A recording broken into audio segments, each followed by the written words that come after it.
श्रीमद् भगवद गीता शास्त्र के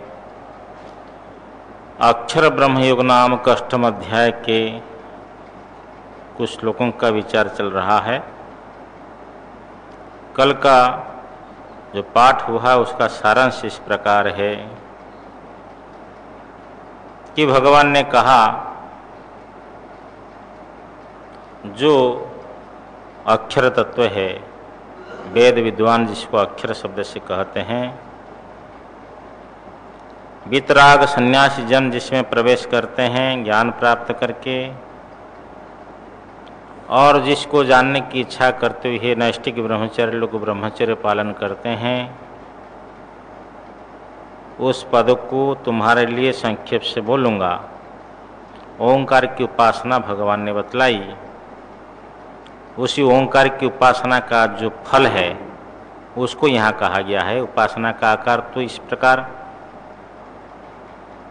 कि मांडुक्य उपनिषद में जिस प्रकार कहा टीकाकार ने, वहाँ अकार को उकार में, उकार को मकार में, उसके वाच्यार्थ को भी सब अकार के वाच्यार्थ जागृत प्रपंच, इसी प्रकार उकार में लय करना है तो सब निर्विकार ब्रह्म में लय करने के बाद में जो चैतन्य है वो चैतन्य मैं हूँ, इस प्रकार उपासना करनी है। ओम के द्वारा अभिव्यक्त चैतन्य में हूँ, निर्गुण ब्रह्म की उपासना का आकार। प्रश्न उपनिषद में एक मात्रा, दो मात्रा, तीन मात्राओं के प्रधानता से जो उपासना है, तो संपूर्ण उपासना के फल जो है ब्रह्मलोक की प्राप्ति।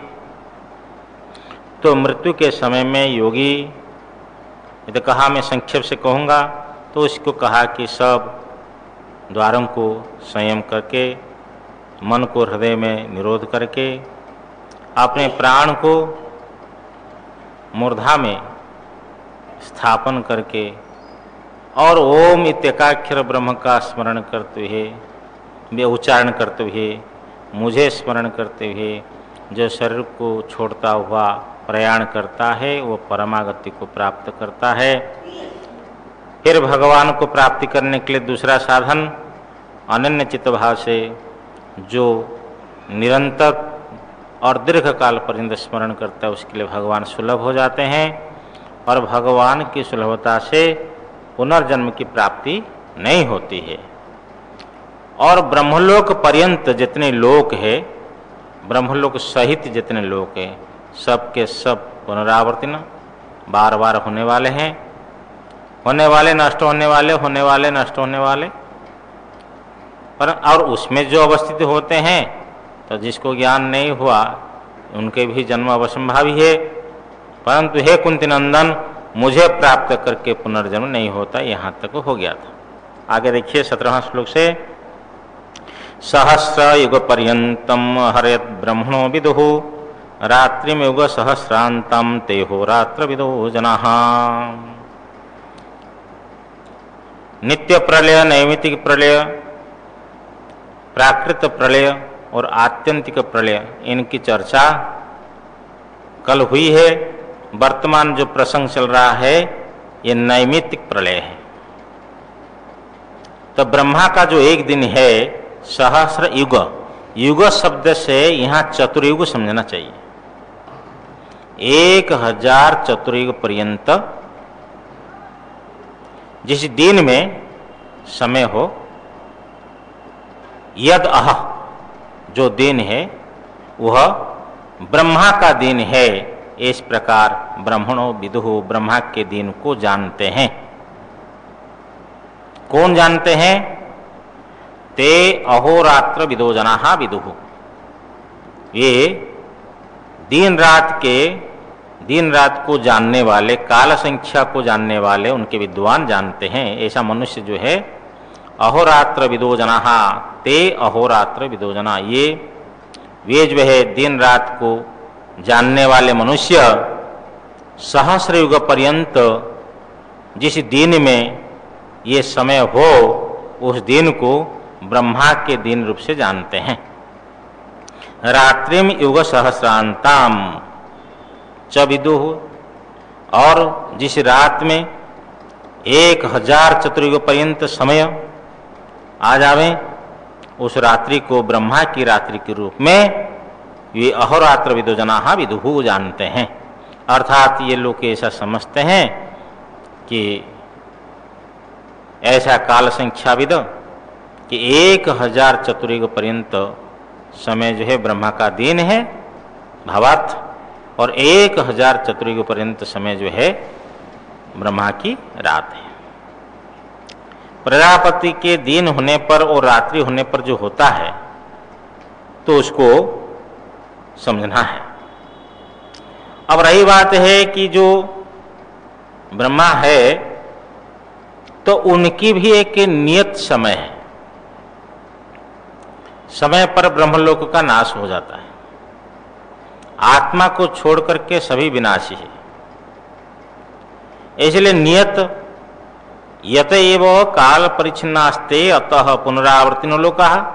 भाष्यकार भगवान लिखते हैं भाई काल के परिच्छिन्न हो गया ना, जब ब्रह्मा मुक्त हो जाते हैं अंतिम समय में, समय आने पर, क्योंकि ब्रह्मा तो ज्ञानी होते ही है, ब्रह्मा ज्ञानी है। यो ब्रह्माणं विदधाति पूर्वम यो वै वेदांश्च प्रहिणोति तस्मै। तो ब्रह्मा जो है ज्ञानी है, उस ज्ञानी के जो विदेह कैवल्य प्राप्त हो जाता है तो उनका शरीर और उनका लोक ये सब जो है यहाँ ब्रह्म में लीन हो जाते हैं। इसलिए उसमें रहने वाले जो अनुत्पन्न ज्ञान वाले लोग होंगे वे भी वापिस आएंगे। जिस कारण से ऐसा है वो काल परिच्छिन्न है, इसलिए ये पुनरावर्तन लोक होते हैं। जब ब्रह्मलोक पुनरावर्तन है तो ब्रह्मलोक से नीचे नीचे जितने लोग सब पुनरावर्तन है। तब प्रजापति के दिन और रात्रि होने पर जो होता है उसको कह रहे हैं अव्यक्ताद् व्यक्तयः सर्वाः प्रभवन्त्यः रागमे रात्र्यागमे प्रलीयन्ते तत्रैव व्यक्त संज्ञके।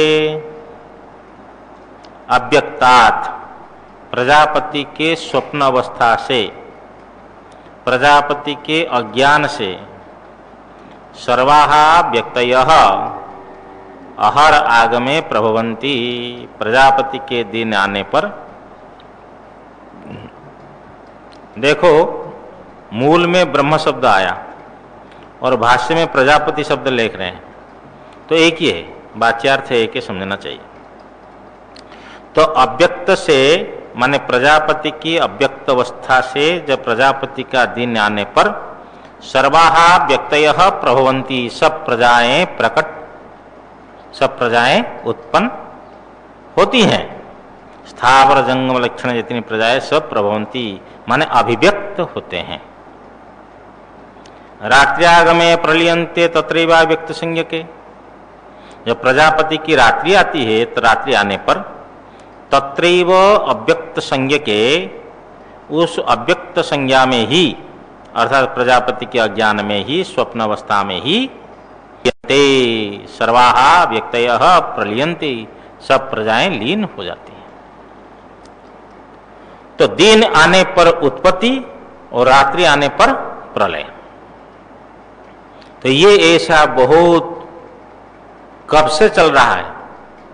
तो लोग सोचते घोर कलयुग आ चुका है, लेकिन हम बोलते कितनी कलयुग हम देख चुके हैं, सब विस्मृति हो गए।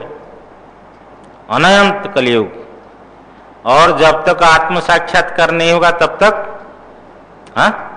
कितनी कलयुग दर्शन होंगे। इस प्रकार एक क्रम है। लोग बोलते हैं दिसंबर 21 को कुछ प्रलय होने वाला है, लेकिन हमारे शास्त्र के अनुसार कोई प्रलय होने वाला वर्तमान नहीं है, क्योंकि कलयुग की तो आयु पूर्ण नहीं हुई है और तो बहुत बाकी है। ब्रह्मा की संपूर्ण आयु हो जाएगी तभी ना प्राकृत प्रलय होगा, अथवा ब्रह्मा जी की रात्रि आएगी तभी ना प्राकृत प्रलय होगा। अब तो ब्रह्मा जी के दिन चल रहा है। अपरार्थ बोलते ना, कौन सा परार्थ अपरार्थ ये सब ज्योतिष लोग जानते हैं। तो इसलिए ये जो अनावश्यक गुमराह करना है, लोक में एक तनाव, एक अशांति का वातावरण पैदा करना है, ऐसा प्रलय नहीं होने वाला है। अब रही बात है कि जो प्रजाएं प्रलीन हो जाती हैं प्रजापति के अज्ञान में रात्रि आने पर, तो उनके दिन आने पर वही प्रजाएं उत्पन्न होती हैं, नए नए प्रजाएं? ये एक प्रश्न है। ब्रह्मसूत्र में इसका अच्छा विवेचन किया। अब वो सब ज्यादा बोलेंगे तो हमको आज अध्याय पूरा करना है। देखो, उसका सारांश लेना है कि भाष्यकार भगवान ने यहां स्पर्श किया है, अकृत अभ्यागम कृत विप्रणाश दोष परिहारार्थम बंध मोक्ष शास्त्र प्रवृत्ति साफल्य प्रदर्शनार्थम अविद्यादि क्लेश मूलक कर्माशय वशाच्च अवशो भूतग्रामो भूत्वा भूत्वा प्रलीयते इति अतः संसारे वैराग्य प्रदर्शनार्थम च इदमाह। आगे का जो प्रसंग है, भगवान कह रहे हैं अकृत अभ्यागम कृत विप्रणाश दोष। स एव तु शब्द स्मृति, शब्दानुस्मृति, ऐसा सब तु कर्मानुस्मृति शब्द विधिभ्य एक ब्रह्मसूत्र है। जो सोया हुआ था सुषुप्ति अवस्था में, जो सोता है तो जगने पर वही जगता है या दूसरा जगता है, इसके ऊपर विचार हो कि वही जगता है। सैव तो आधा कर्म करके सोया हुआ है, उठने पर वही कर्म करता है या अलग करता है? हाँ, यदि मानो दूसरा एक ने सोया और दूसरा जगा, तो फिर वो आधी पुस्तक लेकर सोया है तो वहीं से लेखन कैसे प्रारंभ करता है? इसलिए जो सोया था सो जगा। तो इस प्रकार कर्म अनुस्मृति, अनुभिज्ञा प्रतिभिज्ञा होते कि मैं सोया था, स्मरण आता है, पहले जो सोचा था याद उसको स्मरण भी आता है। शब्द शास्त्र भी कहता है, छांदोग्य उपनिषद में आया, शेर शेर के भाव में, भेड़िया भेड़िए के बारे में, ऐसा कुछ, सिंहो व्याघ्र जो जिस रूप में सोया था उसी रूप में जगता है। और विधान कि भाई कर्म करो और कर्म करने के बाद तुमको स्वर्ग मिलेगा, विधि शास्त्र है। तो सोने के बाद में ही वो यदि गायब हो जाए तो काय के लिए कर्म करेगा वो? क्योंकि उसके कर्म के फल भोक्ता तो रहेगा नहीं। इसलिए सएवतु कर्मानुस्मृति शब्द शास्त्र, कर्मानुस्मृति शब्द विधिभ्य, ऐसा एक सूत्र जो है ब्रह्मसूत्र में आया। संक्षेप से आपको प्रकाश। अब भगवान उसी का ही अर्थ यहाँ देखो इसी रूप में ले रहे हैं कि जो यदि प्रलय में भी इस प्रकार है, जो लोग को प्रलीन हो जाते जो प्रजाएं, तो वही लोग उड़ते हैं या दूसरी दूसरी नई नई प्रजाएं? बोले देखो वही भूत समुदाय। क्यों? अकृत अभ्यागम कृत विप्रणाश दोष परिहार के लिए। मानो दूसरे प्रजाएं जो पैदा हो गई, तो दूसरे जब पैदा हो जाएंगे तो वो पहले तो कुछ कर्म किए नहीं, नई प्रजाएं उत्पन्न हुई, तो उनको दुख मिलेगा। कोई धनी बनेगा, कोई निर्धन बनेगा, कोई विद्वान बनेगा, कोई मूर्ख बन जाता है। तो इस प्रकार की जो बातें हैं कर्म सापेक्ष है, और कर्म तो पहले था नहीं। तो ये जो फल आया इसको बोलते अकृत अभ्यागम। जो नहीं किया है उसकी प्राप्ति हुई है। और जो किया है यज्ञ दान तप आदि, प्रलय हो जाने के बाद में समाप्त हो जाता है, तो उसका फल तो उसको मिला नहीं। तो कृत विप्रनाश, ये दोष परिहार के लिए मानना पड़ेगा कि जो प्रजाएं सोई हुई थी वही प्रजा उड़ती है प्रलय के बाद में। और एक बात ये भी ध्यान देना है, कोई प्रश्न पूछेगा कि कोई पिता के 4 संतान है, कोई तो स्वस्थ है कोई अस्वस्थ है, ऐसा क्यों वैचित्र है? संसार में विभिन्न प्रकार की विचित्रता दिखाई पड़ती, कोई मनुष्य है, कोई पशु है, कोई पक्षी है। बोले पहले जन्म में जो कर्म किया है तो ऐसे ही उसी कर्म सापेक्ष है। तो पहले जब सृष्टि हुई, जब कर्म नहीं था, तो उसमें भी कोई पशु पक्षी तो बने, वो किस निमित्त से? ऐसा यदि कोई शंका करे तो उत्तर देना चाहिए, भाई सृष्टि पहले कहाँ से हुई है ये नहीं कही जा सकती, ये अनादि न कर्म अविभागात इति च न अनादित्वात्। ब्रह्म सूत्र में इसको प्रतिपादन किया कि ये सृष्टि का जो क्रम है ये अनादि है। आप नहीं कह सकते। किसी ने कहा पृथ्वी का मध्यस्थल कहाँ है, ऐसा बीरबल का नाम ले लेते हैं। उनने एक कील गाड़ दी, बोले ये पृथ्वी का मध्यस्थल है। बोले कैसे? ना तुम पता करो, बाद में पता लगेगा कैसे है। ना वो पता कर सकता है। इसी प्रकार ये सृष्टि कब से, अनादिकाल से सृष्टि का ये क्रम चला आ रहा है, अनादिकाल से।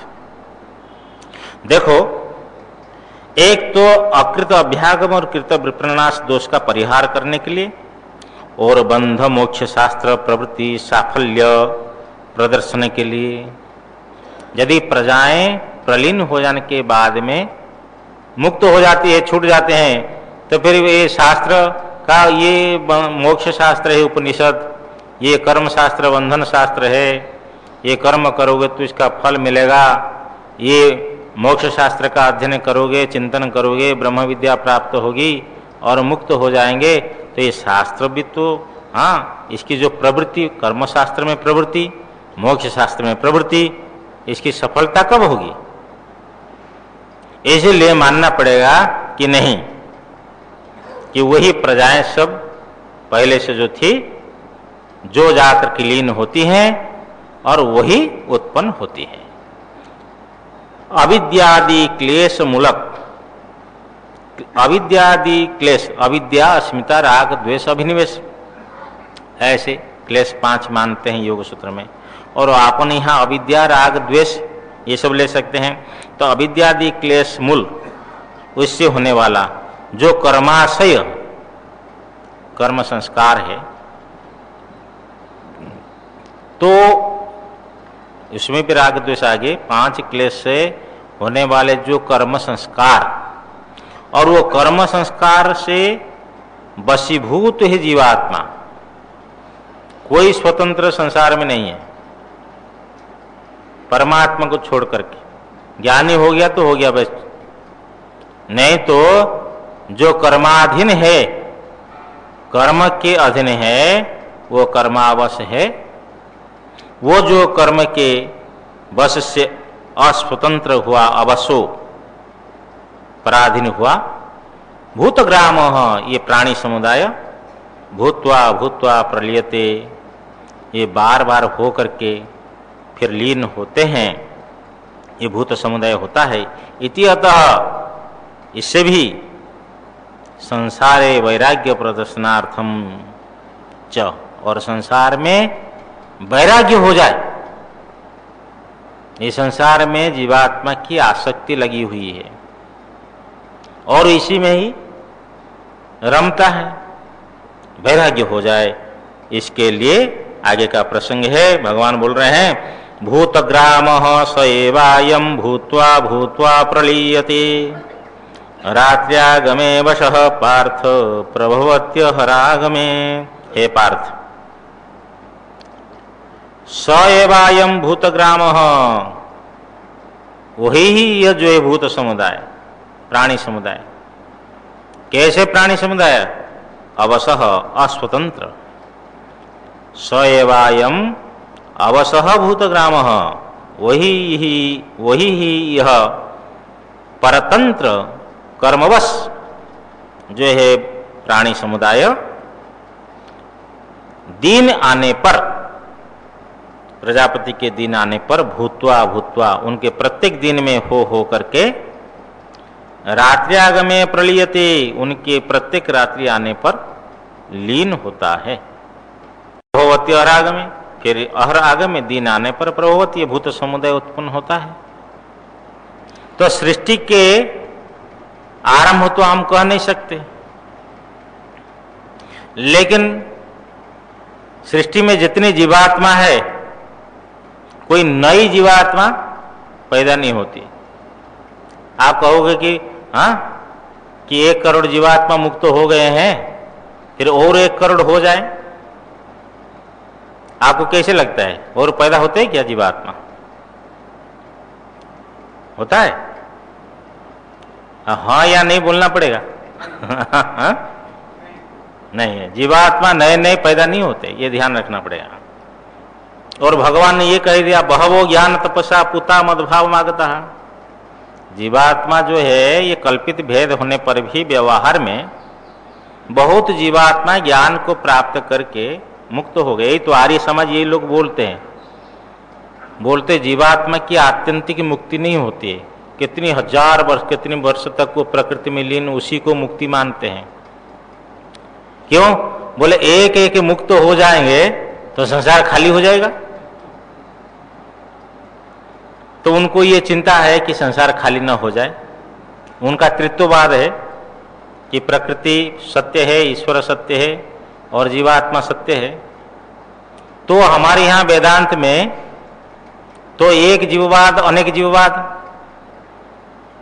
देखो, एक जीववाद ऐसा मानते हैं कि मुख्य जीव मानो एक प्रकार हिरण्यगर्भ है। जैसे हम अपने स्वप्न में अनेक जीवात्माओं को देखते हैं, हाँ, कोई जा रहा है, कोई खा रहा है, अपनी स्वप्नकालीन जीवात्माओं को देखते सब प्रातिभाषिक है। इसी प्रकार उनकी स्वप्न में हम लोग पढ़ रहे हैं। अभी स्वप्न हो रहा है हिरण्यगर्भ को। अब तक संसार में एक जीववाद में कोई मुक्त नहीं हुआ है, क्योंकि एक की मुक्ति हो तो मन सब हो, क्यों? एक ही जीव है। और नाना जीववाद है। यो यो देवानां प्रत्यबुध्यत स एव तदभवत् तथर्षीणां तथा मनुष्याणां ऋषिर्वामदेवः प्रतिपदे अहं मनुरभवं सूर्यश्चेति। बृहदारण्यक उपनिषद में आया, ब्रह्म वा इदमग्र आसीत् तदात्मानमेव अभेत् अहं ब्रह्मास्मीति तस्मात् तत्सर्वम् अभवत्। कि ज्ञान के पहले वो ब्रह्म था और उनको आत्म साक्षात्कार हो गया, उन्होंने ब्रह्म को जाना, अहम ब्रह्मास्मि, मैं ब्रह्म हूं। इसलिए वो सर्वात्मा की सर्वभाव की अनुभूति उनको हुई। तस्मात् तत्सर्वम् अभवत्। फिर कहा, यो यो देवानां प्रत्यबुध्यत स एव तद अभवत्। जो देवताओं में जाना उसी ब्रह्म को ब्रह्मरूप हो गया। तथर्षीणाम तथा मनुष्याणाम आदि आदि सब प्रसंग है। तो यहाँ देवता, ऋषि, मनुष्य, ये नाना जीववाद यहाँ उपस्थापन होता है। तो नाना जीववाद में जिनको ज्ञान हुआ मुक्त हो गए और जिनको ज्ञान नहीं हुआ अभी पड़े हैं। तो कितने जीवात्मा पड़े हुए हैं? अनंत है। और वो अनंतों में से जैसा कोई व्यक्ति अभिमान करता है कि मेरी कोठी है, ये मेरी कोठी है। और परिवार में आप कितने सदस्य हो? बोले हम 5 है। बोले तुम्हारी कोठी में कितनी छिपकलियां रहती, हिसाब है तुम्हारे पास में? कितनी चिंटियां, मकोड़े? अरे अपने शरीर में कितनी जंतु घूम रहे हैं उनकी पता नहीं हमको। अनंत जीव है। इसलिए ये जीवात्मा को ज्ञान हो जाए, सब मुक्त हो जाए तो आपको क्या आपत्ति है? लेकिन आपत्ति करने वाले बोलते नहीं, सबकी आत्यंतिक मुक्ति नहीं हो सकती है। देखो भाई, प्रसंग और कहीं चला जाएगा। इधर जो है प्रासंगिक तो बात हम कह रहे, परंतु ये गीता भी समय पर पूरी करनी है कि ये जो भूत समुदाय है, प्राणी समुदाय है, जो प्रलीन होता है प्रजापति के अज्ञान में, उसके रात्रि आने पर, तो उसके दिन में वही समुदाय ही उठता है। अब समझना चाहिए कि हम लोगों का कितनी प्रलय हो गया है।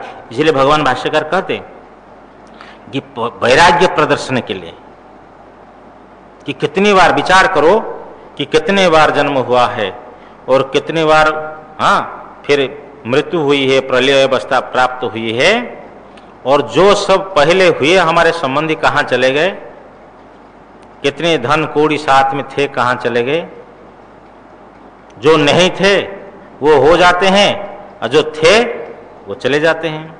ये क्रम चला हुआ है। अरे बाप दादा चले गए, पुत्र पुत्र हो गए, रोटेशन चल रहा है, ये क्रम चल रहा है। इसके लिए चित्रकेतुपाख्यान भागवत का, उसका स्वाध्याय करने से पता लगता है भाई ये तो जीवात्माओं का संयोग है। यथा प्रयान्ति संयान्ति श्रुतवेगन वालुकः संयुज्यन्ते वियुज्यन्ते तथा कालेन देहिनः। जैसे नदी के वेग में पड़े हुए वालुकण परस्पर संयुक्त और वियुक्त होते हैं, भावार्थ है। इसी प्रकार समय के अधीन जीवात्माओं का संयोग और वियोग होता है। ये सब अनित्य है। ऐसे वैराग्य को दोष दर्शन करके, विचार करके, विवेक पूर्वक वैराग्य को प्राप्त करके आत्म कल्याण के लिए स्वयं को प्रयत्न करना चाहिए। जो ये अक्षर तत्व है उसकी प्राप्ति का उपाय ओम इत्येकाक्षरम ब्रह्म इत्यादि के द्वारा कहा गया। उस अक्षर के स्वरूप निर्देश करने की इच्छा से ये कहा जा रहा है कि इस योग मार्ग से ये गंतव्य है, प्राप्तव्य है। योग मार्ग से जो प्राप्तव्य है वो विनाशी है या अविनाशी है? भगवान कह रहे हैं परस्तस्मात्तु भावोन्यो, यहाँ उच्चारण तो हो गया था, परस्तस्मात्तु भावोन्यो व्यक्तो व्यक्तात् सनातनः यह स सर्वेषु भूतेषु नश्यत्सु न विनश्यति। भगवान कहते तू का अर्थ परंतु, तस्मात् अव्यक्तात्, उस अव्यक्त से, प्रासंगिक है प्रजापति के अज्ञान को अव्यक्त कहा गया। अव्यक्तात् व्यक्तयः सर्वे सर्वाहा। तो जो अव्यक्त है प्रासंगिक के अनुसार यहाँ हिरण्यगर्भ के जो अज्ञान है, लेकिन उसके मूल में और चलना है जो मूल अविद्या है, अज्ञान माया। तु माने परंतु तस्मात् अव्यक्तात्, उस अव्यक्त से, भूतग्राम बीजभूत अविद्या लक्षण जो अव्यक्त है,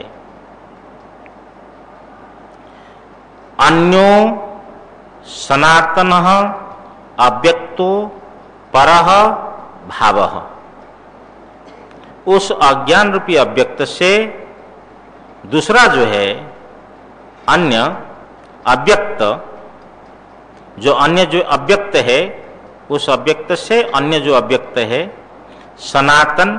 अव्यक्त का अर्थ यहाँ सूक्ष्म, इंद्रियों का विषय नहीं है। इस प्रकार जो है सनातन जो नित्य है, पर है, उस अव्यक्त माया से वो पर है।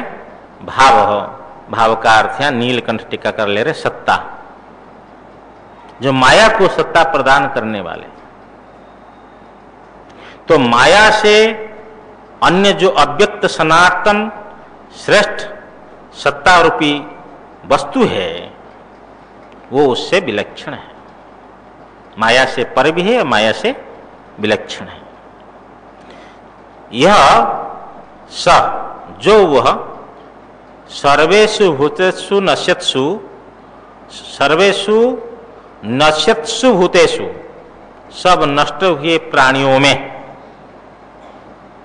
ब्रह्मादि सब जितने शरीर सब नष्ट हो जाते हैं, सब विनाशी प्राणियों में यह स जो वह न विनश्यति, नष्ट नहीं होता है, उसका नाश नहीं होता है। वो जो परम पुरुष है वो माया से पृथक श्रेष्ठ है, पृथक है, अव्यक्त सनातन सत्तात्मक जो सत चित आनंद स्वरूप ब्रह्म है वो अविनाशी है। सब प्राणियों के नष्ट होने पर भी उसका नाश नहीं होता है। भावार्थ हो गया। आगे उच्चारण कर लिया जाए। अव्यक्तोक्षर इत्युक्त स्तमाहुः परमां गतिं यं प्राप्य न निवर्तन्ते तद्धाम परमं मम पुरुषः स परः पार्थ भक्त्या लभ्यस्तु नन्यया यस्यान्तः स्थानि भूतानि येन सर्वमिदं ततम् यत्र काले तु नावृत्ति मावृत्तिं चैव योगिनः प्रयाता यान्ति तं कालम् वक्ष्यामि भरतर्षभ। अग्निर्ज्योतिरहः शुक्लः षण्मासा उत्तरायणम् तत्र प्रयाता गच्छन्ति ब्रह्म ब्रह्मविदो जनाः धूमो रात्रिस्तथा कृष्णः षण्मासा दक्षिणायनम् तत्र चान्द्रमसं ज्योतिर् योगी प्राप्य निवर्तते शुक्लकृष्णे गति हेते जगतः शाश्वते मते एकया यात्यनावृत्ति मन्यया वर्तते पुनः नैते श्रुति पार्थ जानन् योगी मुह्यति कश्चन तस्मात् सर्वेषु कालेषु योगयुक्तो भवार्जुन वेदेषु यज्ञेषु तपःसु चैव दानेषु यत्पुण्यफलं प्रदिष्टम् अत्येति तत्सर्वमिदं विदित्वा योगी परम स्थानमुपैति चाद्यम्। हरिओम। वो जो अव्यक्त पुरुष है, माया से विलक्षण है, श्रेष्ठ है, सनातन स्वयं अव्यक्त, वो भावात्मक है, सतात्मक है, सत्स्वरूप है, जो संपूर्ण नष्ट होते हुए भूतों में नष्ट नहीं होता है, वो अनादि अजर अमर पुरुष आत्मा। तो उसके बारे में और आगे कह रहे हैं, अव्यक्तोक्षरैत्युक्तस्तमाहुः परमां गतिम् यं प्राप्य न निवर्तन्ते तद्धाम परमं मम। अव्यक्तो अक्षर इत्युक्तः, जो यहाँ अव्यक्त शब्द से, अक्षर शब्द से कहा गया, तम उस अव्यक्त अक्षर को परमाम गतिम आहुः, श्रुतियां वेदवाणी श्रेष्ठा गति बोलती हैं, ये परमागति है। उसके बाद में और गति, उसको प्राप्त करने के बाद में गति नहीं है, अनुत्तमा गति है, श्रेष्ठा गति है। यम प्राप्य, जिस परागति को प्राप्त करके न निवर्तन्ते, संसार के लिए पुनः वापस नहीं आते हैं, तद्धाम परमम मम, तत् मम परमम धाम, वो मेरा परम धाम है, परम स्वरूप है, विष्णु का परम पद है, जिसको प्राप्त करने के बाद में संसार में वापस नहीं आते हैं। सज्जनों, प्रयत्न करना चाहिए कि लक्ष्य रखना चाहिए कि उसकी प्राप्ति हो। उसकी प्राप्ति तो अभी भी है, लेकिन प्राप्ति में जो बाधा है कि उसको दूर करना है। उसकी उपलब्धि के उपाय बतला रहे हैं। उपलब्धि का उपाय क्या है? भगवान करे, पुरुषः स परः पार्थ भक्त्या लभ्यस्तुनन्यया यस्यान्तः स्थानि भूतानि येन सर्वमिदं ततम्। बोलते हे पार्थ, यस्य अंतस्थानि भूतानि, जिसके अंतस्थ, जिसके अंतर्गत सभी कार्य समुदाय, संपूर्ण भूत समुदाय, कार्य वर्ग, येन इदं सर्वं ततम्, और जिससे ये सब व्याप्त है, अर्थात जिसमें ये सब समारोपित है, समावेशित है, उस अधिष्ठान चैतन्य। हे पार्थ, स परः पुरुष, वह पर पुरुष पूर्ण होने से, ये नवद्वार पूर्व में शरीर में निवास करने से उसका नाम पुरुष है, अथवा पूर्ण होने से पुरुष है, पूरी शयनात् पूर्णत्वाद बा। तो ये जो पुरुष है वह पर पुरुष अनन्या भक्त्या लभ्य, अनन्या भक्ति के द्वारा प्राप्तव्य है, ज्ञानतव्य है। अनन्या भक्ति का अर्थ यहाँ भगवान शंकराचार्य लिखते हैं ज्ञान लक्षणया, क्योंकि 4 प्रकार के भक्त मुझे भजते हैं। जो श्रेष्ठा भक्ति है ज्ञान लक्षणा भक्ति है। ऐसी ज्ञान लक्षण या भक्ति से वो प्राप्तव्य है, जिसके अंतर्गत संपूर्ण कार्य वर्ग है। परमात्मा कारण है, कारण में कार्य रहता है, कारण को छोड़ करके कार्य अन्यत्र नहीं रह सकता है। मिट्टी से घड़ा बनता है तो मिट्टी को छोड़ करके घड़ा अन्यत्र नहीं रह सकता है। रह सकता है या नहीं रह सकता है? हाँ, तो पिता से पुत्र बनता है तो पिता कारण है, पुत्र कार्य है, तो पिता को छोड़कर पुत्र अन्यत्र रह सकता है? देखो बैराग्यानंद जी मना करते नहीं रह सकता है। वो मना करे चैतन्य ब्रह्मचारी जी, अरे पिता यहाँ है पुत्र वहां, ऐसा संभव नहीं हो सकता है क्या? तो कारण को छोड़ करके कार्य अन्यत्र नहीं रह सकते। जहां कहा जाता है वो समझ लेना चाहिए, जो अभिन्न उपादान निमित्त, यहाँ उपादान कारण को लेना है। उपादान कारण को छोड़ करके कार्य अन्यत्र नहीं रह सकते। निमित्त कारण से तो रह सकता है। घड़ा बनने के लिए अनेक निमित्त कारण है, तो निमित्त कारण को छोड़ करके, जैसे चक्र से घड़ा बना, कुलाल चक्र जो कुंभकार है, ये सब निमित्त है। तो निमित्त तो यहाँ पड़े है, घड़ा और कहीं है। लेकिन उपादान कारण क्या है? मिट्टी है। मिट्टी को छोड़ करके घड़ा अन्यत्र नहीं रह सकता है। तो परमात्मा जगत के लिए निमित्त कारण भी है और उपादान कारण भी है। अभिन्न निमित्त उपादान कारण है। यथोर्ण नाभि सृजते गृह्णते च, उदाहरण दिया। जैसे वृण नाभि अपनी तंतुओं को स्वयं बनाते हैं, माने मकड़ा, इसी प्रकार समझ लेना चाहिए परमात्मा ही जगत को स्वयं बनाते हैं, किसी की आवश्यकता नहीं है। बीच में कि माया आती है, लेकिन वो भी निमित्त है।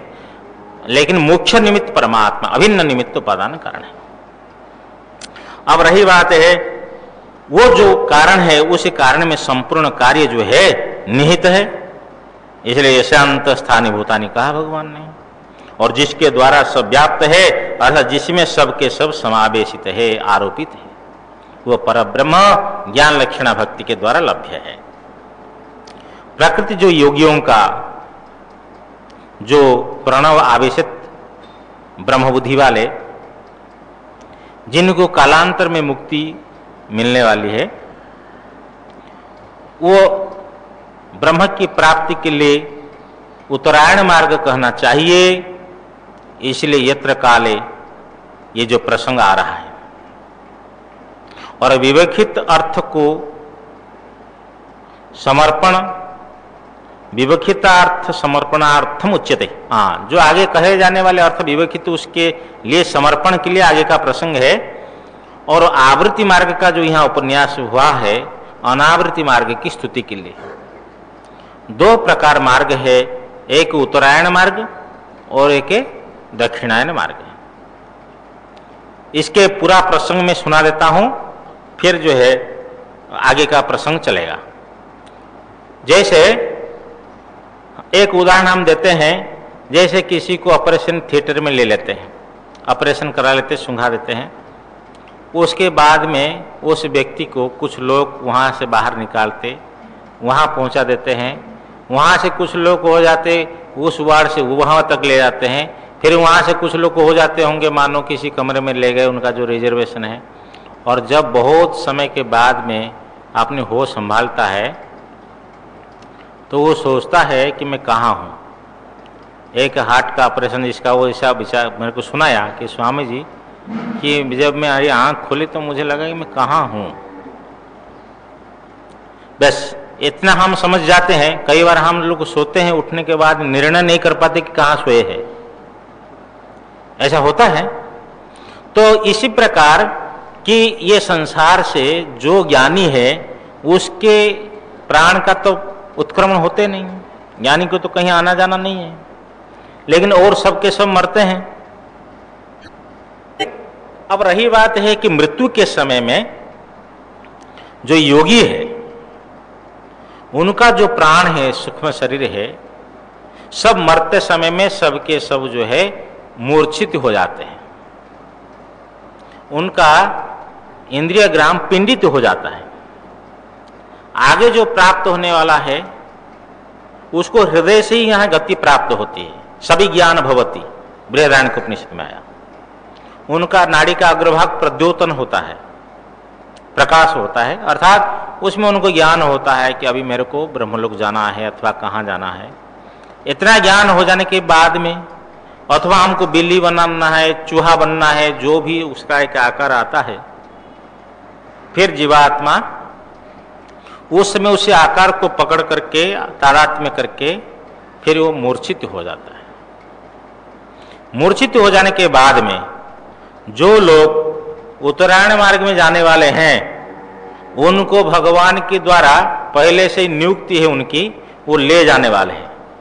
ब्रह्मसूत्र में सूत्र आया आतिवाहिका स्थलिंगात, क्योंकि जो ले जाने वाले हैं ये आतिवाहिक कोई देवता लोग होते हैं, क्योंकि तल्लिंगात ये लोग को ले लेकर के अपने अधिकार तक वहां तक पहुंचाते, आगे नहीं जा सकते।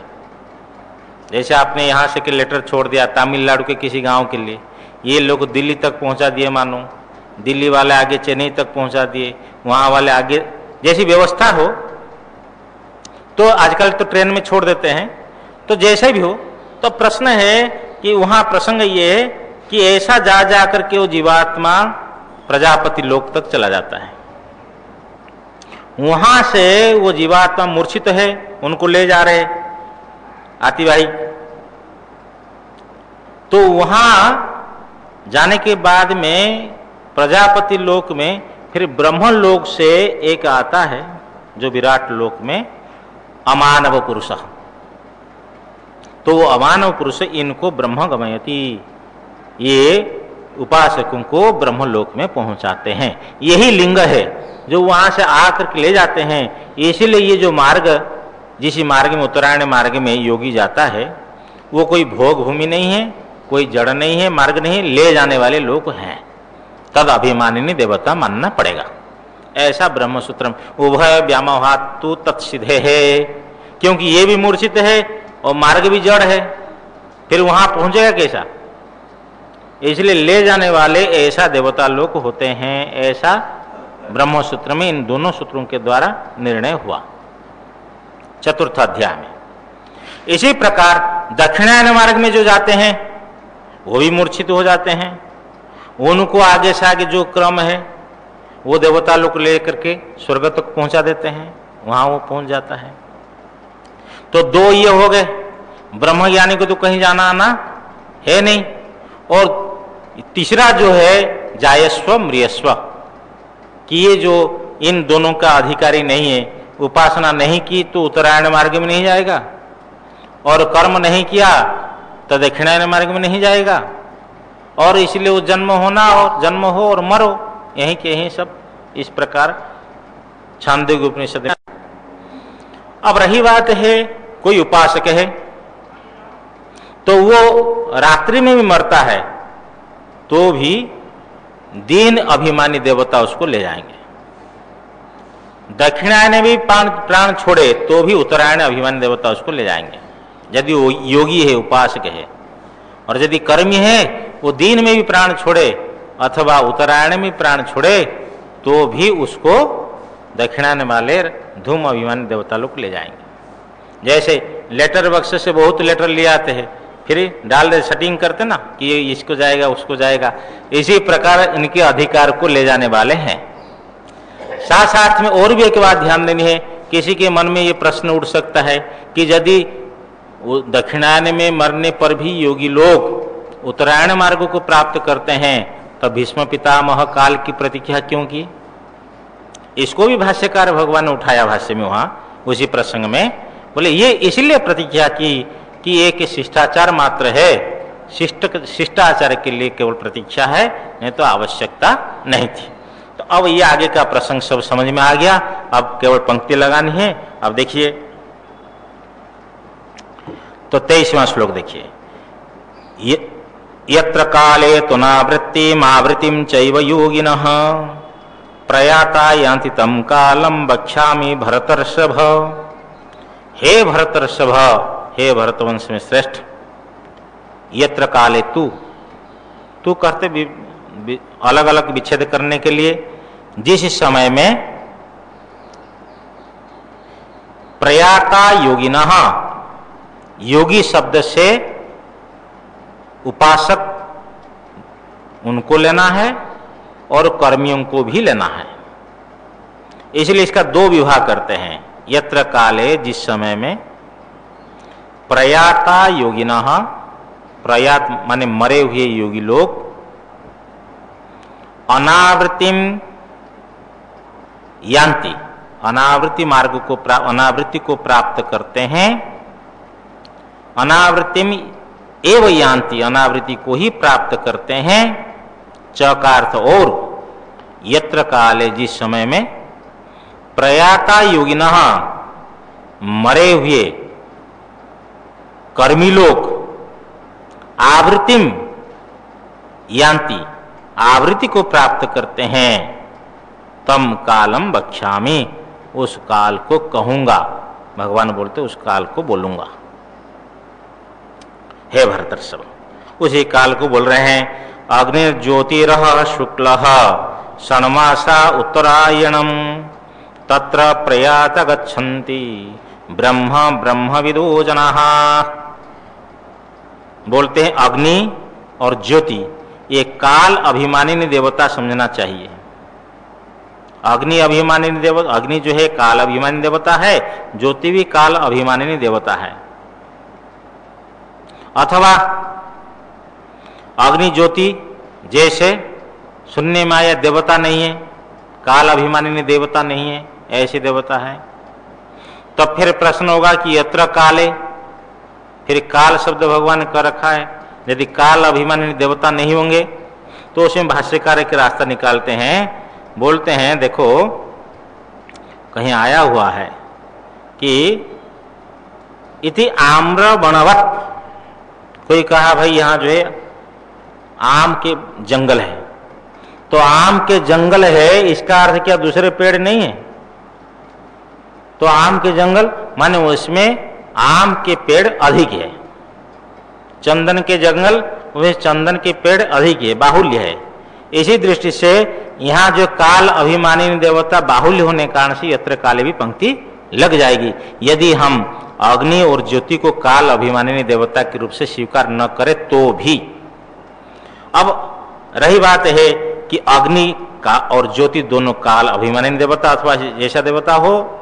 अह दिन अभिमानी देवता, शुक्ल शुक्ल पक्ष के अभिमानी देवता, षण्मासा उत्तरायणम, और उत्तरायण के 6 मास अभिमानी देवता, जो 6 मास उत्तरायण होते हैं उसके जो अभिमानी देवता, जिस मार्ग में हो तत्र प्रयाता ब्रह्मविदो जनाः ब्रह्म गच्छन्ति, वहां मरे हुए प्राण माने शरीर को छोड़े हुए ब्रह्म उपासक मनुष्य ब्रह्म गच्छन्ति, ब्रह्म को प्राप्त करते हैं, ब्रह्म लोक को प्राप्त करते हैं, हिरण्यगर्भ लोक को प्राप्त करते हैं, कार्य ब्रह्म को प्राप्त करते हैं। अग्निर्ज्योतिरः शुक्लः षण्मासा उत्तरायणम तत्र प्रयाता गच्छन्ति ब्रह्म ब्रह्मविदो जनाः। अब किस क्रम से किस लोक को जाते हैं वो आप सुन लीजिए। ऐसा क्रम है, पहले अर्ची अभिमानी देवता उसको ले जाएंगे, वो दिन अभिमानी देवता के पास पहुंचा देंगे। आगे शुक्ल पक्ष समझ लेना, उत्तरायण, फिर संवत्सर, आदित्य, चंद्रमा, विद्युत, वरुण, इंद्र, प्रजापति। यहाँ प्रजापति लोक में फिर अमानव पुरुष ब्रह्मलोक से आता है और ये उपासक को लेकर के ब्रह्मलोक में पहुंचाता है। ये उसका क्रम है। आगे धूमो रात्रिस्तथा कृष्ण षण्मासा दक्षिणायनम तत्र चांद्रमसं ज्योतिर्योगी प्राप्य निवर्तते। अब श्रीधर स्वामी यहाँ लिख रहे हैं, पहले जो देवता उपलक्षित यो मार्ग, जिस माने उस मार्ग में जो जाता है, देवता लोग को उसको ले जाते हैं, लेकिन उसी मार्ग में जो ब्रह्म उपासक मर करके चलते हैं गच्छन्ति, वो कार्य ब्रह्म को प्राप्त करते हैं। ऐसा अर्थ समझना चाहिए। ये कहीं लिखा है, हाँ ठीक है, तत्रापि देवता मार्ग होते, ठीक है। देवता उपलक्षित जो मार्ग है, माने जिस मार्ग में देवता लोग को बैठे हैं और ले जाते हैं, उन देवताओं के द्वारा जो ले जाते हैं और जो जाते हैं वो सब ब्रह्मलोक जाते हैं, ये भावार्थ हुआ। अब जो है धूमो रात्रि तथा कृष्ण षण्मासा दक्षिणायनम तत्र चांद्रमसम ज्योतिर्योगी प्राप्य निवर्तते। अब जो कर्मी लोग होते हैं और वो मरने के बाद में उनको कौन ले जाते हैं? बोले धूम अभिमानी देवता उनको ले जाते हैं। फिर वो रात्रि अभिमानी देवता के पास पहुंचाते हैं, तो रात्रि अभिमानी देवता उसको ले जाते हैं। तथा कृष्ण पक्ष के अभिमानी देवता, फिर षण्मासा दक्षिणायनम और दक्षिणायन के 6 मास के अभिमानी देवता। जैसे उत्तरायण के 6 मास होते हैं ना, 6 मास जो उत्तरायण होते हैं, हाँ, मकर संक्रांति के बाद, तो उसके बाद में फिर ये जो षण्मास दक्षिणायन है, इस प्रकार दक्षिणायन अभिमानी देवता जो है उनको ले जाते हैं। उस मार्ग में उस देवताओं के द्वारा जो जाते हैं, तत्र उस मार्ग में माने उनके द्वारा जो जाते हैं, तत्र योगी, वहां जो योगी का अर्थ यहाँ कर्मी, चांद्रमसम ज्योतिर, चंद्रमस में होने वाला जो फल है, तद उपलक्षितम स्वर्गलोकम, श्रीधर स्वामी लेते हैं कि चांद्रमसम ज्योति का अर्थ तद उपलक्षित जो स्वर्गलोक है, उसी स्वर्गलोक को योगी का अर्थ कर्मी प्राप्त करके फिर पुण्य क्षीण होने पर निवर्तते, वापस आता है। धूमरात्रि तथा कृष्ण षण्मासा दक्षिणायनम तत्र चांद्रमसम ज्योति योगी प्राप्य निवर्तते। अब इस प्रकार इन्हीं के जाने का मार्ग सुन लीजिए। धूम है, धूम से रात्रि, रात्रि से कृष्ण पक्ष, फिर दक्षिणायन, फिर पितृलोक, फिर आकाश, फिर चंद्रमा, फिर चंद्रमा से फिर उनका चंद्रमा में स्वर्गलोक में धारण होता है शरीर, और शरीर को प्राप्त करते हैं और वहां स्वर्गीय लोक, स्वर्गीय भोग है वो भोगते हैं। जब वहां पहुंचते हैं उनको इतना तो कोई दुख नहीं होता है। जो ये 2 प्रकार देवता होते हैं, एक आजान देव, और एक कर्मज देव। ये कर्मज देव है। सृष्टि के प्रारंभ में जिन देवताओं की उत्पत्ति हुई वो तो आजान देव है। ये कर्मज देव है, कर्म करके देवत्व को प्राप्त किया। वहां पहुंचने के बाद में सब सुख है, जैसी चिंता करता है इस प्रकार जो है वस्तु उपलब्धि हो जाती है। लेकिन थोड़ा सा दुख इतना है कि देखो, मेरे को यहाँ सीट दिया बैठने के लिए, मेरे ऊपर वो बैठा है, मेरे यदि और अच्छा कर्म करता तो मैं यहाँ बैठता। ये थोड़ा सा उनको ज़्यादा खलता है। और दूसरा ये दुख है, वहाँ पहुँचने पर उनको ये विवेक हो जाता है कि भाई एक ना एक दिन इसको छोड़ना पड़ेगा। जैसे जाते ही कोई प्रवेश पत्र दे देते होंगे कि आपकी इतने डेट यहाँ है, तो जब वो सुनते हैं कि वहाँ जब उनकी परिसमाप्ति, भोग की परिसमाप्ति होती है और उनको कहा जाता है कि यहाँ से चलना है, तो वो इतनी शोकग्रस्त हो जाता है, उसका शरीर जो है गल जाता है। फिर वो वृष्टि आदि माध्यम पंचाग्नि विद्या के प्रसंग में वो सब आते हैं, उसके माध्यम से फिर वो आता है जीवात्मा।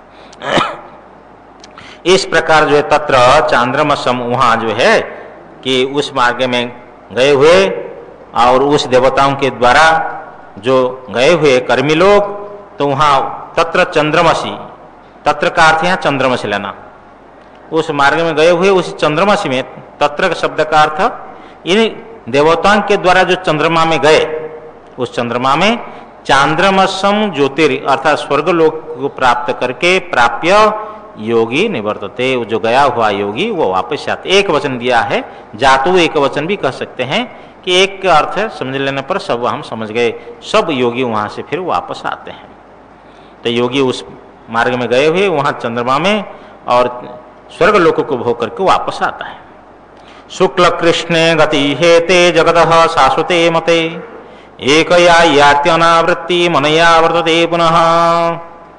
ये जो जगतः, ये जगत का अर्थ यहाँ लेना है जो उपासना और कर्म के अधिकारी जगत है, सबके लिए नहीं है। ये जो है अधिकारी जो है ज्ञान कर्मणोर, ऐसी अधिकारी जगत की एते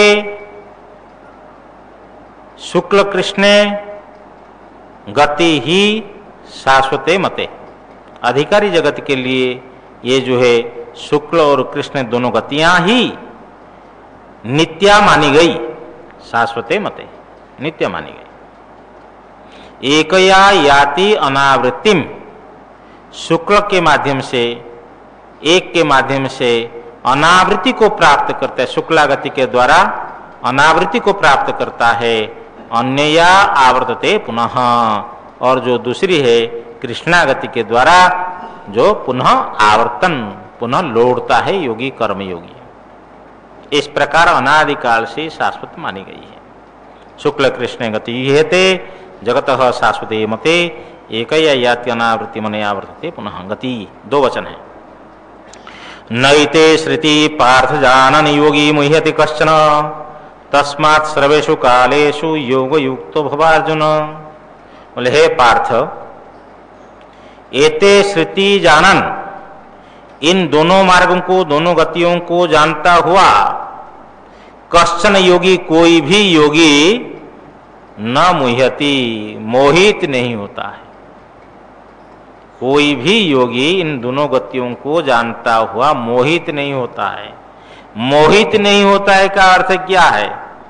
देखो श्रीधर स्वामी बोलते हैं कि सुख बुद्धिया स्वर्गादि फलम न कामयते किंतु परमेश्वर निष्ठैव भवति। तो समझ लिया कि दोनों गति जो है, तो ये दोनों गतियों को समझ करके कोई भी योगी मोहित नहीं होता है, अर्थात सुख बुद्धि से स्वर्गादि फल को नहीं चाहता, केवल परमेश्वर ही का निष्ठ होता है, ब्रह्मनिष्ठ होता है। मधुसूदन स्वामी बोलते हैं केवलम कर्म धुमादि मार्ग प्रापकम कर्तव्यत्वेन न प्रत्येति। जो केवल कर्म जो है धुमादि मार्ग के प्रापक, उसको कर्तव्य रूप से नहीं समझता है। क्यों? समझ लिया कि इसमें जाएगा तो फिर वापस आना पड़ेगा। फिर क्या करना है? बोले तस्मात् सर्वेषु कालेषु योग युक्त भव अर्जुन। हे अर्जुन, इसलिए सब समयों में तस्मात् सर्वेषु कालेषु योग युक्तो समाहित हो जाओ। नैते श्रुति पार्थ जानन योगी मुह्यति कश्चन तस्मात् सर्वेषु कालेषु योग युक्तो भव अर्जुन। ये बहुत बड़ी प्रेरणा दे रहे भगवान कि सब समय में योग युक्त हो जाओ, समाहित हो जाओ, जागरूक हो जाओ। हाँ, अप्रमादी बनो, अपने स्वरूप चिंतन में लगे रहो, स्वरूप निष्ठा बनाओ। वेदेषु यज्ञेषु तपःसु चैव दानेषु यत् पुण्य फलम प्रदिष्ठम अत्येति तत्सर्वमिदं विदित्वा योगी परम स्थानमुपैति चाद्यम। बोलते हैं कि योगी जो है बहुत, ये शास्त्र में जो कहे गए फल है इन सब को अतिक्रमण करता है और परब्रह्म को प्राप्त कर लेता है। वेदेषु माने वेदों का अध्ययन करने पर जो फल मिलता है, जो पुण्य मिलता है। यज्ञेषु, और अच्छी तरफ से यज्ञों का अनुष्ठान करने से, विहित यज्ञों का यथावत अनुष्ठान करने पर जो पुण्य प्राप्त होता है। तपःसु चैव, और भली भांति से की हुई तपस्या का फल, तपों में जो फल कहा गया है। दानेषु, और अच्छी तरफ से प्रदत्त भली भांति से विधि विधान से दिया गया दानों में। यत पुण्य फलम प्रतिष्ठम, जो पुण्य फल शास्त्र में कहा गया है। इदम सर्वम, इदम विदित्वा, योगी जो है इदम विदित्वा माने सप्त प्रश्न के निर्णय के अर्थ को समझकर, केवल समझ लेने से काम नहीं होगा, अनुष्ठान करके, समझ करके और अनुष्ठान करके योगी इदम विदित्वा, योगी इस सप्त प्रश्न के निर्णयार्थ को समझ करके अनुष्ठान करके तत्सर्वम अत्येति, उन सब पुण्यों को अतिक्रमण करता है, पार करता है। परम स्थानम उपेत च आद्यम, च का अर्थ और जो परस्थान्य है, आद्यम परम स्थानम उपेति, आदि में होने वाला जो परस्थान है उसको प्राप्त करता है। कारण ब्रह्म के माध्यम से परब्रह्म को प्राप्त करता है क्रम से। इस प्रकार परम ब्रह्म का अर्थ भगवान भाष्यकार ने लिया कि जो परम प्रकृष्ट ऐश्वर्य स्थान आदो का अर्थ लिया, आद्यम का अर्थ आदो भवम कारणम ब्रह्म, कारण ब्रह्म को प्राप्त करता है और कारण ब्रह्म से क्रम से फिर पर ब्रह्म को प्राप्त कर लेता है। इस पे ये योग का फल है। इसलिए तस्मा सर्वेषु कालेषु योग युक्तो भवार्जुन, ये बहुत बड़े प्रेरक वाक्य भगवान का, इसलिए सब समय में समाहित हो जाओ। इति श्री महाभारते शतसहस्र्यां संहितायां वैयासिक्यां भीष्म पर्वणि श्रीमद्भगवद्गीतासु उपनिषत्सु ब्रह्म विद्यायां योगशास्त्रे श्रीकृष्णार्जुन संवादे ब्रह्माक्षर निर्देशु नाम अष्टमोऽध्यायः। इति श्रीमत्परमहंस परिव्राजकाचार्यस्य श्री गोविंद भगवत पूज्यपाद शिष्यस्य श्रीमच्छंकर भगवतः कृतौ श्रीमद्भगवद्गीता भाष्ये ब्रह्माक्षर निर्देश नामाष्टमोऽध्यायः। ओम श्री कृष्णार्पणमस्तु। ओम पूर्णमदः पूर्णमिदं पूर्णात् पूर्णमुदच्यते पूर्णस्य पूर्णमादाय पूर्णमेवावशिष्यते। ओम शांति शांति शांति। शंकरं शंकराचार्यं सूत्रभाष्य कृतौ वंदे भगवन्तौ पुनः पुनः। ईश्वरो गुरुरात्मेति मूर्तिभेद विभागिने व्योमवद्व्याप्तदेहाय दक्षिणामूर्तये नमः। ओम शांति शांति शांति। सद्गुरुदेव भगवान की जय।